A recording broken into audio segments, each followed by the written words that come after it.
Good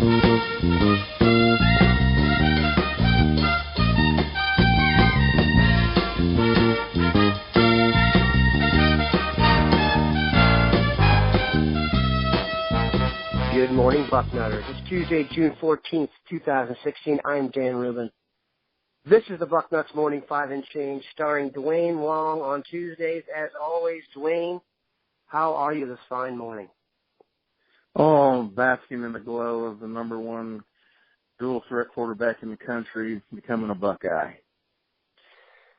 Yes, it's not going to be very difficult to figure out what we're going to talk about today. The commitment came over the weekend, but this is Duane and myself first chance to kind of pontificate on this. Duane, last week we did a Duane's top 7 most wanted in the class. Tate Martell was not part of the class. Give me your just expounded impression on just what the Buckeyes have added at quarterback. Well, I guess the thing that just leaps out at me is the overall depth of quarterback. I have not seen anything like this at Ohio State in my life, that Ohio State had guys that could, now we're talking about 4 guys with Barrett, you've got Burrow, you got Haskins, and now you got Martell, who any school in the country would be happy to have. That has just not been the case at Ohio State. It's just, the depth is amazing. You know, I don't think we're going to hold on to it, Dan. I mean, once Barrett goes and one of these other 3 guys is named starter, I figure at least one of them is going to leave. But, you know, it's still great to have that competition level and that many guys that can step in and play quarterback for you. And this kid here, what an arm. You've never seen anything like it on a kid his size. When you see a big arm, you're usually looking at a big kid.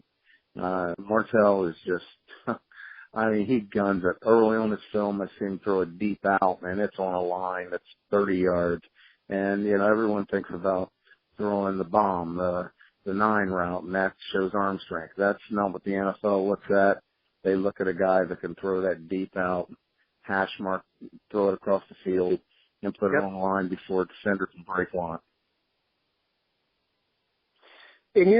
In your opinion, do you think Martell, let's put it this way, he does seem like the type that's also a very quality recruiter for other recruits. Oh, he's showing that already. I mean, the kid's just got that kind of personality. And there's just a thing when other athletes see that you've got a big-name quarterback in your class. They know that they've been around football enough, you know, at this point to figure out the importance of a quarterback. And if you've got a quarterback, you can build around that and make things happen. That is in itself. And then you got a kid with the kind of personality that he's going to go out and help you recruit. So it definitely is a plus when the guy that's going to lead your team in years to come is also a leader in that respect, off the field, so to speak. This is his first opportunity to make that happen, is be the kind of leader off the field here with recruiting. Yes, he sent out a tweet yesterday. This is not verbatim, but he basically said, get ready for this, and named 3 receivers that he plans to bring into the mix: Tyjon Lindsey, Trevon Grimes, and, of course, Donovan Peoples-Jones. I think Donovan TPJ is still a long shot, but you have always been high on Tyjon Lindsey. This would pretty much, I mean, crystal balls are flipping everywhere. This means Lindsey's probably going to be part of the deal because he's with Martell. They go back. Your thoughts on Lindsey? Lindsey, to me, is the best game changer in the class. The guy, one touch, he's gone. He just won another MVP award at camp. You know, we had that film of him that just absolutely blew me away. You know, the thought that struck me at the time was, you know, you have to touch a guy to tackle him. If this was touch football, they still weren't getting him down. He just runs away from people. He's incredible, lightning quick, changes direction on a dime. He's a phenomenal football player. And Grimes is too. Grimes is one of the 3 or 4 best split ends in a really good class split ends. So getting both of those guys, you think we were in good shape with them before. Well, now, come on, it just, I think, solidified both of them. They've got a quarterback in the class. So I bet you both of those guys are on board before the summer's out, before football season starts. I just don't. I know fans are getting excited about Peoples-Jones. I just don't see a guy with those kind of Michigan roots. One family member, and I think it's the father, is a Michigan grad. I'm just not. I would love to have him. I think you have to make room for a guy like that if he wants to come in. But I just don't have a great feel that he's going to leave the state of Michigan and come, of all places, to Ohio State. I agree with you. He is the top receiver in the country from what I'm told, and the tape doesn't dispute that, but I don't see him coming to Ohio State. Guess we can't get everybody. Here's the real question, though. Bill Kurlick has an article there today about what effect this will have, that being Martell's commitment, on Danny Clark. This is the made for front row discussion we've had going here for literally almost a month after the kid committed. He says that Clark is going to be in the class unless he is asked a gray shirt. Then it could become a possibility that he could leave the class. I don't think there's any question they're going to ask him the gray shirt. If you look at the number of guys we had in the list last week, 7, Martell wasn't in it, and I still think they got a good shot to get the rest of the group. Do you think Danny Clark will bail if he's asked a gray shirt? Oh, wow. I think he should. I think he should bail anyway, especially now with Martell on there. He just does not. I love the kid's heart. He's a Buckeye, but he does not have the skill set to play here. He just doesn't. So, if he's asked the gray shirt, maybe then at that point he will see the handwriting on the wall that they've obviously, without Martell, I don't know if he would have. But with Martell in and then they go to him the gray shirt, they're making a clear statement about the quarterback they think is going to play here. A guy in the same class, and as soon as he verbals, now you're asking me to sit out a year. I think that he should, and I would go so far as to say that I think he will. Here's the thing. I think it's in everybody's best interest. He's not going to play here. He's not better than any of the quarterbacks on the roster that'll be here for the next 3 or 4 years.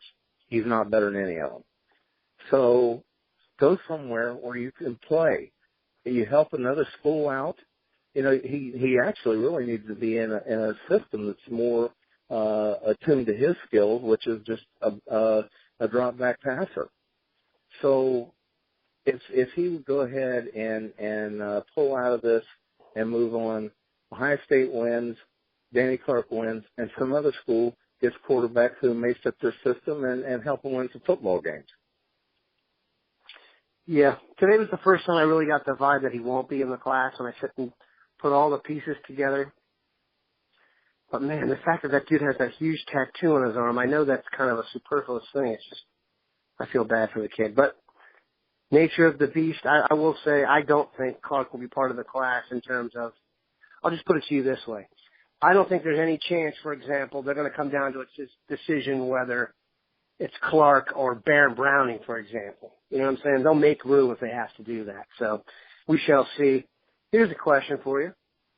One would think that with Martell in the fold right now, it would be harder to recruit quarterbacks going forward. However, if you look at the depth chart, like you said, you've got Burrow, you've got Haskins. Martell committed knowing Haskins was in the fold. So what does this do for the class of 2018? Do you think this affects the recruitment of Emory Jones very much?